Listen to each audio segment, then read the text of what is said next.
Every morning I wake up reading that my people being killed by Ali Khamenei, but this is the first morning in my life that ये सिर्फ आंसू नहीं है, ये सालों की चुप्पी का टूटना है। ये घुटन से आजादी की पहली सांस है। खामनेई के निधन की खबर जैसे ही फैली, सोशल मीडिया पर कुछ तस्वीरें सामने आने लगी, जहां कुछ महिलाएं रो रही हैं।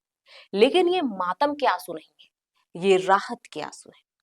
कहा जा रहा है कि ये वही महिलाएं हैं जिन्होंने सालों तक सख्त नियमों, बंदिशों और डर के साए में जिंदगी जी, जिनकी आवाज अक्सर दबा दी गई, जिनकी इच्छाओं को परंपरा और सत्ता के बोझ तले कुचल दिया गया। जब किसी समाज का एक हिस्सा खुद को कैद महसूस करता है, तो बदलाव की आहट उसके लिए सिर्फ एक राजनीतिक घटना नहीं होती, वो उम्मीद का नाम बन जाती है।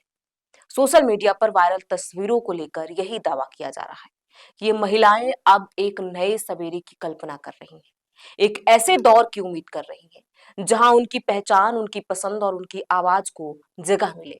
इतिहास गवाह है, जब भी लंबे समय तक दबी हुई भावनाएं बाहर आती हैं, वो सिर्फ आंसू बनकर नहीं बहती, वो बदलाव की इबारत लिखती हैं। ये तस्वीरें सच में क्या कहती हैं, इसका अंतिम निर्णय समय करेगा। लेकिन इतना तय है, जब लोग डर से नहीं, उम्मीद से रोते हैं, तो बदलाव की शुरुआत वहीं से होती है। अब इस महिला को सुनिए। every morning I wake up reading that my people being killed by Ali Khamenei, but this is the first morning in my life that I get the good news and I want to run. I want to run. I want to run. I want to run. I want to just run. I want to just run and shout and shout and shout out of joy, out of joy, out of joy, out of joy. ये Iran की पत्रकार है, ये रोते हुए कह रही हैं, हर सुबह जब मैं उठती थी तो खबरें मिलती थी, मेरे लोगों को मारा गया, खामनेई के द्वारा मेरे लोगों को मार दिया जाता था। लेकिन आज का सुबह सुबह कुछ अलग था। आज मुझे खबर मिली कि खामनेई मारा गया। अब मैं खुशी से दौड़ना चाहती हूँ, खूब दौड़ना चाहती हूँ, भागना चाहती हूँ, चिल्लाना चाहती हूँ, क्योंकि मैं बहुत खुश हूँ।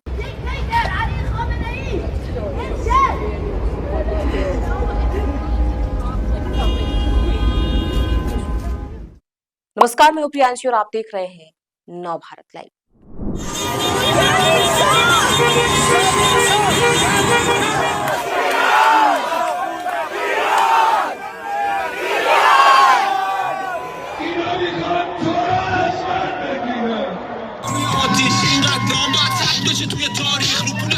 Finally here! It's finally here! 47 वर्ष के एक युग का ईरान में अंत हो गया।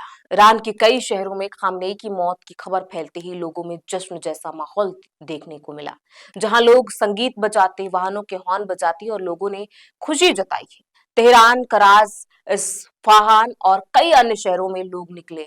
कोई हाथ में उंगली से हवा में गीत गा रहा था, कोई वाहनों के हॉर्न से अपनी मौजूदगी दर्ज करा रहा था और कोई अपने भावनाओं को शब्दों में बांध ही नहीं पा रहा था, इसलिए रो रहा था।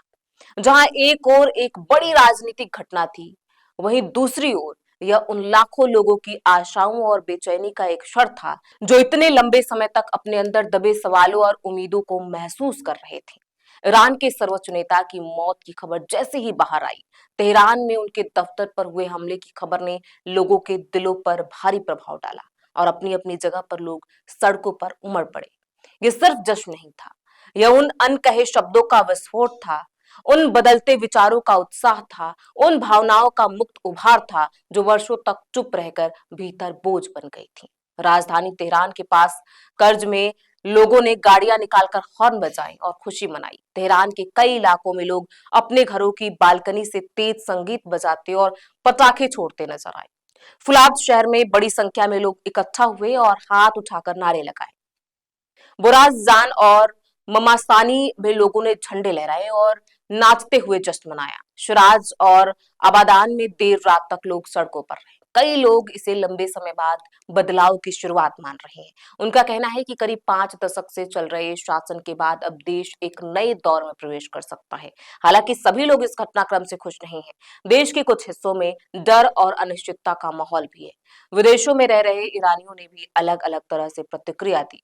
लॉस एंजलिस में सैकड़ों लोग सड़कों पर उतरे और ईरान और अमेरिका के झंडे लहराए। कुछ लोगों ने नए ईरान की उम्मीद जताई। वहीं लंदन, बर्लिन और मैड्रिड जैसे शहरों में भी लोगों ने खुशी जताई।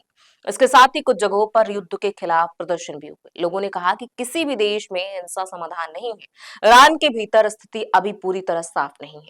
एक ओर जश्न का माहौल है, तो दूसरी ओर भविष्य को लेकर चिंता भी बनी हुई है। आने वाले दिनों में देश की दिशा क्या होगी, इस पर सबकी नजर टिकी है। ईरान के सरकारी मीडिया ने पुष्टि की कि सर्वोच्च नेता अयतुल्ला अली खामनेई की इजराइल अमेरिका के हमलों में उनके दफ्तर में मौत हो गई। इससे पहले अमेरिका और इजराइल अधिकारियों ने उनके मारे जाने का दावा किया था। सरकार ने लंबे समय तक देश का नेतृत्व करने वाले खामनेई के लिए 40 दिनों के शोक का ऐलान किया है। रविवार को आई आधिकारिक पुष्टि से पहले ईरान की तस्नीम और मेहर न्यूज एजेंसियों ने कहा था कि खामनेई मैदान की कमान संभालते हुए डटे हुए हैं। अमेरिका के राष्ट्रपति डोनाल्ड ट्रंप ने अपने सोशल मीडिया प्लेटफॉर्म पर पोस्ट कर कहा कि 86 वर्षीय खामनेई शनिवार तड़के शुरू हुए संयुक्त अमेरिकी इजराइल हमलों में मारे गए। आपको बता दें, ये तस्वीरें बता रही हैं कि लोग कितने दिनों से आजादी की मांग कर रहे थे। अभी हाल ही में ईरान में एक बड़ा प्रदर्शन देखने को मिला था, जहां पे लोग खामनेई के खिलाफ प्रदर्शन कर रहे थे और कह रहे थे कि कृपया हमें आजाद किया जाए खामनेई की सरकार से। और अब लोगों को ऐसा लग रहा है कि जैसे किसी ने उन्हें बहुत बड़ा तोहफा दे दिया हो। और यही तस्वीरें अब सोशल मीडिया पर वायरल हो रही हैं, जहां ईरान के हजारों लाखों लोग जश्न मनाते नजर आ रहे हैं। खास करके महिलाओं की ये तस्वीरें जो रोते रोते हंस देती हैं, कभी हंसते हंसते रो देती हैं, इतनी खुश हैं कि उन्हें नहीं पता कि वो कैसे अपनी खुशी बयां करें।